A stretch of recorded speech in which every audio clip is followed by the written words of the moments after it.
On this episode of Urban U, at Kingsborough Community College, students craft their own clay cookware, then bring their creations straight to the kitchen. Major companies are teaming up with CUNY to recruit the next generation of talent.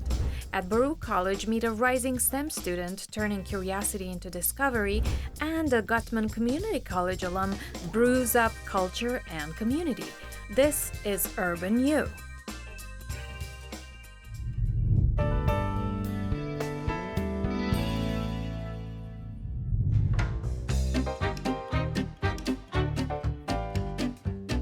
Almost 11:30. Rice takes a while to cook, so let's get that going, please. Professor Mark D'Alessandro is serving up more than you might expect in a college classroom, a global food and pottery project where culinary arts and fine arts sit at the same table. So the culinary arts students are preparing recipes that they have researched throughout the entire semester, and they're presenting it on pottery that the fine arts students have also been working on the entire semester. The goal for students to find and make recipes with a history of ceramic arts tradition, culminating in a lunch buffet featuring both food and pottery. So you're going to do research. You're going to figure out where these dishes come from, where the cultures are from, what history is behind it. So there's a little bit of sociology, a little bit of anthropology, a little bit of fine art, and a little bit of culinary arts that all comes together, tactile way to see both groups of students putting one product together right in front of you. There were challenges that they presented for themselves. It was a really fruitful experience, if I can use that word. It was really nice to see, and they got very excited about it. For some of the students, the project was a chance to dig into family culture. I chose rice and peas, which is the Jamaican dish. My background, my dad's family, they're Jamaican, so that's something that I've been eating since I was a child. I want to learn how to make more food of my own culture, so that's part of the reason why I'm going into the culinary program here, because when I do venture out on my own, I want to do a fusion of Southern and Jamaican foods, because that's both my background is Southern and Jamaican. So I want to, give back to my culture in that way. Today we're focusing on Korean food, so we're doing a kimchi stew and a seafood pancake. I'm half Korean, so a lot of these foods were served to me by my grandmother, and I kind of wanted to honor her in that kind of way. Part of the lesson Mark hoped to impart. I've always said to students, I want you to bring you to culinary school. If you're from a certain area where the food is very emblematic of that area, that culture, that country, don't turn that off when you become a chef, even if you're cooking different food. This is a time to celebrate that. So I have some students that have chosen their own cultures, and that's what they're going to represent. You'll see there's some students that have chosen other cultures. And I think that's, again, where learning comes in. Mark says he hopes to do more cross-collaborations with his students, highlighting the intersection of food and art, a feast in more ways than one. For Urban U, I'm Carol Ann Riddell.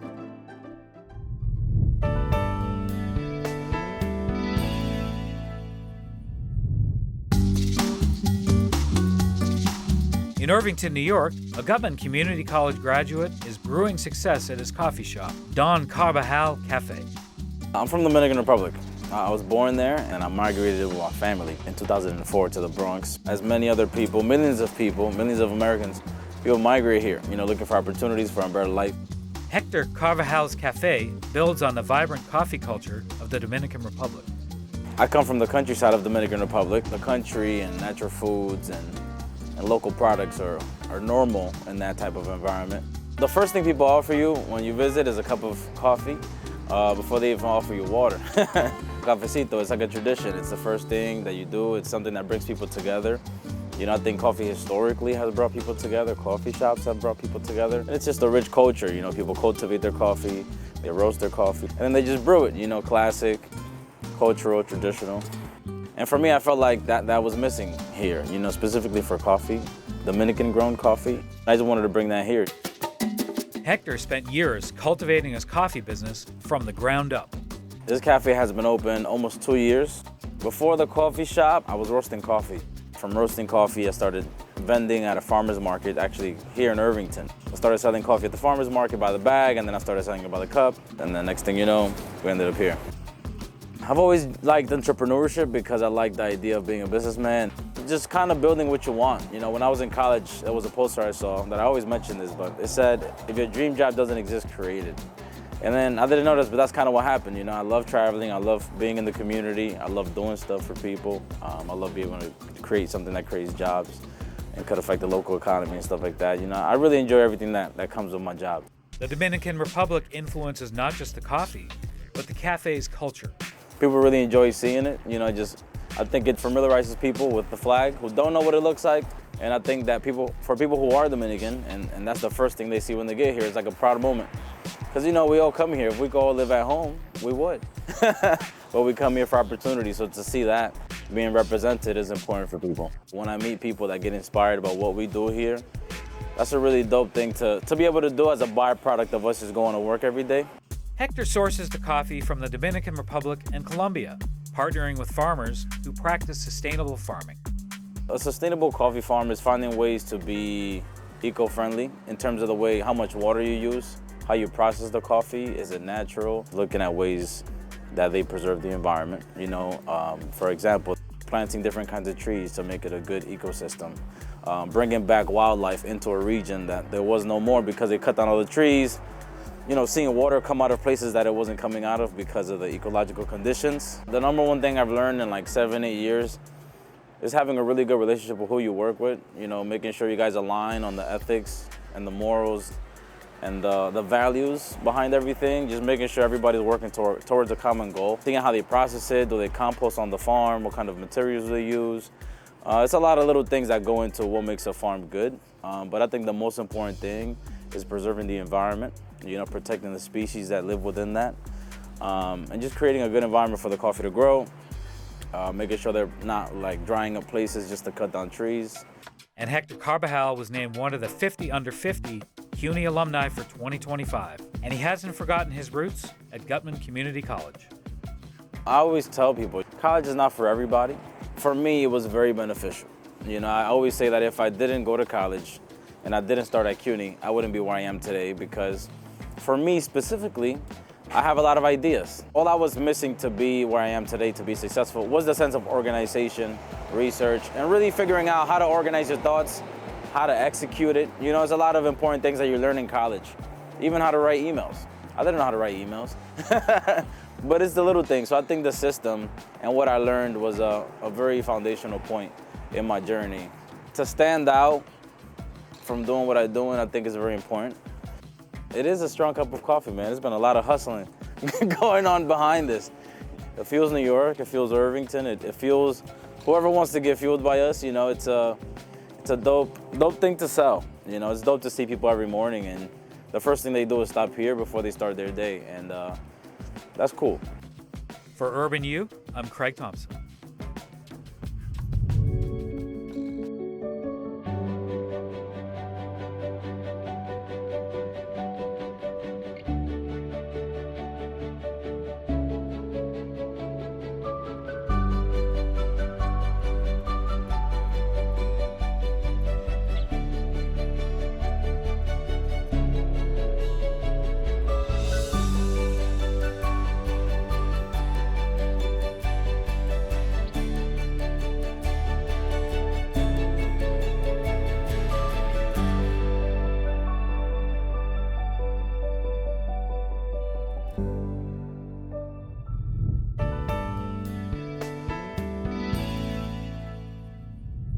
CUNY schools atop the Wall Street Journal's Best Value Colleges list, a distinction the chancellor largely attributes to career readiness, supported in part by the New York Jobs Council.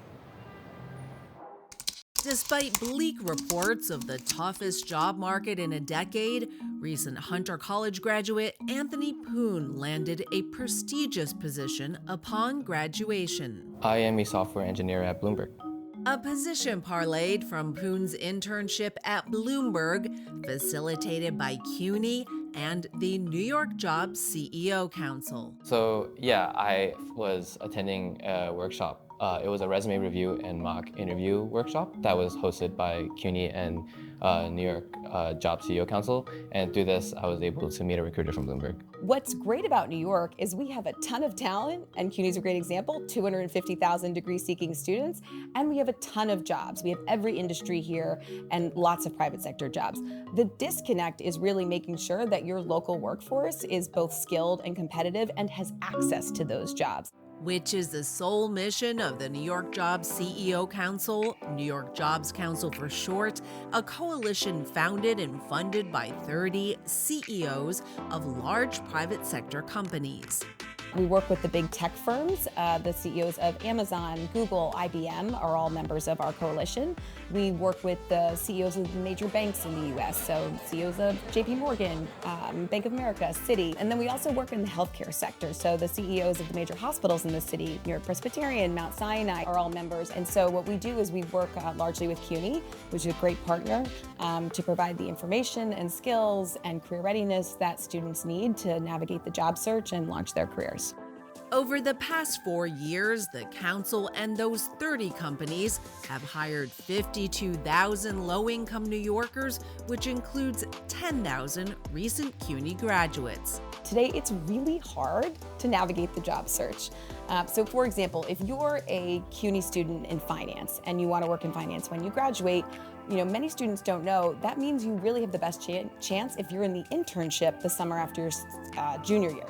In order to get that internship, you need to apply the spring of your second year. Part of the insight the Jobs Council provides to create pathways to opportunities. In November, a couple months ago, we had 750 students visit our 30 companies over a condensed period of 1 week. We call it Career Discovery Week. They spend half a day there. They learn about the internship process. They learn about what to expect, the application timelines, the degree requirements. We've also designed some apprenticeship programs that add real-world experience where students can both get paid and work and apply the lessons they're learning in the classroom in a real-life workplace. The Jobs Council also hosts workshops like the Resume Review and Mock Interview Workshop, which Poon says was instrumental in his job search. That really taught me a lot of skills that were honestly not very easily accessible in college, at least for the first few years. And through the resume workshop, I was able to build such a large network and such a strong network. Last year, our members had 1,000 CUNY interns over the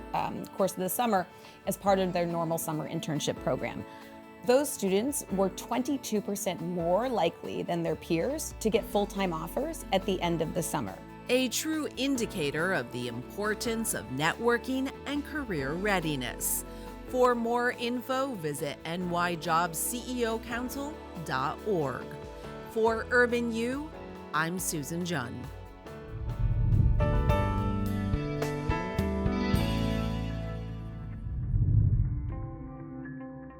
Our brains are physical substances, but they give rise to metaphysical perceptions, like our ability to see or to hear. It's physical at the core, but how we perceive it is almost gets a bit philosophical. Alvi is a senior at Baruch College. He's the son of immigrants and describes his background as disadvantaged. My father works as a doorman at a company. My mother's a stay-at-home mom. But he always excelled at science and saw it as a path to a brighter future. That's why he spent the last 4 years in the lab studying cow horns. He says this provides insight into cancer in human beings. Sort of how in humans, cancer is this uncontrolled growth of cells. Because horns sort of mimic that mechanism, we're using their genetics of those horns growing to see how can they sort of explain human cancer growth. So my lab studies the evolution of horns and antlers in even-toed hoofed mammals. And Alvi's research in our lab is involved in our project where we're assembling genomes from different hoofed mammal species. I feel like because I have over 3 mentors here at Baruch, I was able to merge my interests across 3 different fields, and I seek to carry that forward in my future career. That future career is coming clearer into view. Khan won the Barry Goldwater Scholarship, one of the most prestigious awards in the nation for students seeking careers in STEM,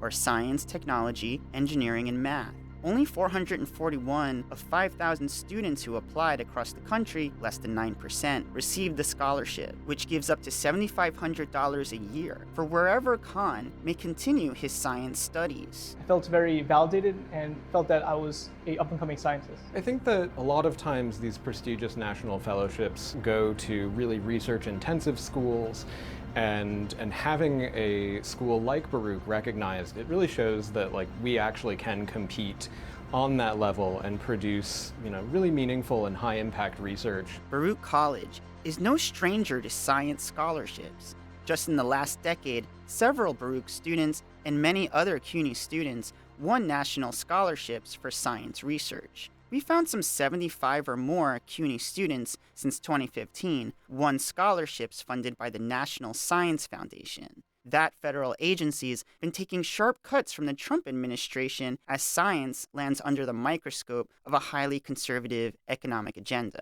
Most of the money cut from the NSF would have gone to STEM education. The Barry Goldwater Scholarship, set up by Congress in the 1980s as part of its own independent foundation, is so far unscathed. Research funding is important not just for pursuing the actual analyses and the studies that we're using to make these discoveries. It's also really useful for training our students, and having that funding really lets us give opportunities to students like Alvi. With the scholarship, I want to take my research forward in the realm of human genomics, so next generation human sequencing, or personalized medicine, because some certain individuals might have genetic diseases such as Huntington's disease or other genetic abnormalities that may hamper their ability to live. And so I want to basically transfer my skills from this project onto other more human-centered projects. Alvi might be making really important discoveries about how your genes affect various neurological health conditions down in his future.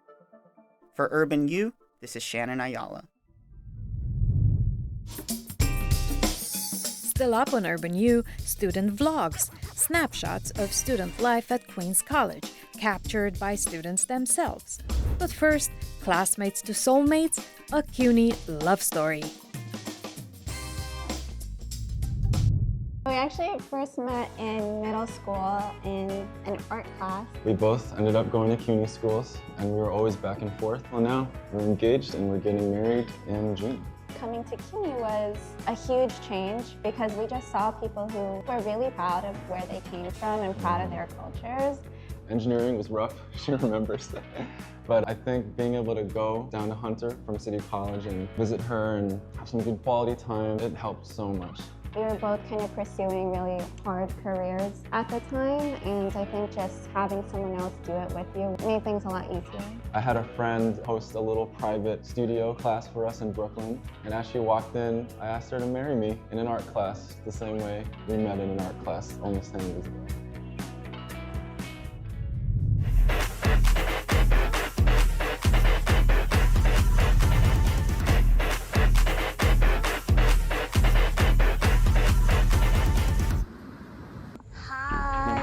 Be wondering, who am I? Who is this? My name is Janice, and I'm a student at Queen's College studying advertising with a minor in photography. Why did everyone choose to come to QC? Macaulay. Because of K-pop club. I kind of live right across the street, actually. Yeah. So I used to go on tours here in elementary school, and I just like the campus a lot. And also, you can see the city. Yeah. And free tuition. Yes. They had an advertising major. Yes. Get it. And we have Alanis. The power of I left QC and now I'm about to take the LIRR or LIR or LIRR to Valley Stream because I live in Long Island. I actually really like commuting to campus, even though it's about an hour and a half. The time is worth it to me because I see it as a time to be present with myself, listen to music or get work done. I'm getting off the train. I'm about to go home. And then later, I'm actually going out with some of my CUNY friends. Bye, I'll see you guys later. Whoa, guys, are you okay? I did not mean to drop you. As you can tell, it is a new day and I'm actually at QC again today. I just wanted to kind of like show you guys around and what the campus looks like because I love our campus. There's so many places that are very different from each other, so there's so many places to do different things at. Right now I'm in front of the student union. This is basically the building where all the club rooms are at. I have so many memories in this building.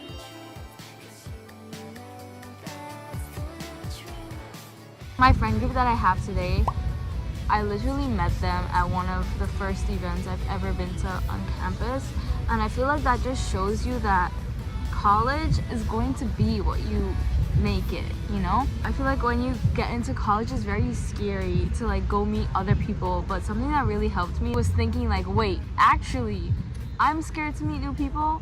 Everyone else right now, they're in the same boat as me. They feel the same way. So you know when you go to a club event or you put yourself out there, things will change because everyone is there for one goal, for one reason, to meet new people, to have fun, and like actually like build a life here in college. Our campus is huge. There is a map right behind me. I'll show you guys. There are literally so many buildings, as you can see. We are right here and I entered from over here. Some really cool things that our campus has that I think a lot of people don't know about. We have dance studios that our dance students use, regular students, and the K-pop club as well. We've had K-pop dance workshops at our dance studios too. The dance union club also has events like dance workshops for free. I've made so many lifelong memories and so many lifelong connections here that I literally cannot imagine if I went to another college. Okay guys, I'm in Kylie Hall right now and I want to show you where I work.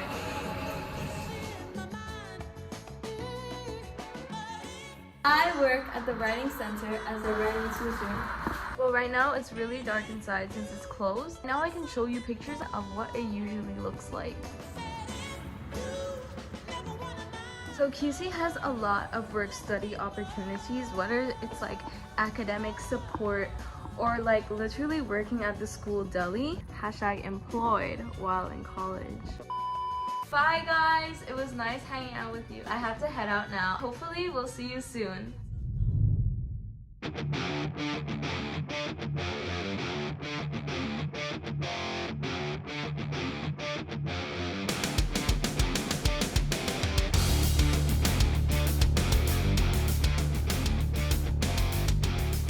That's our show. Thanks for watching these stories about CUNY, where public education shapes the urban life of New York City. See you next time.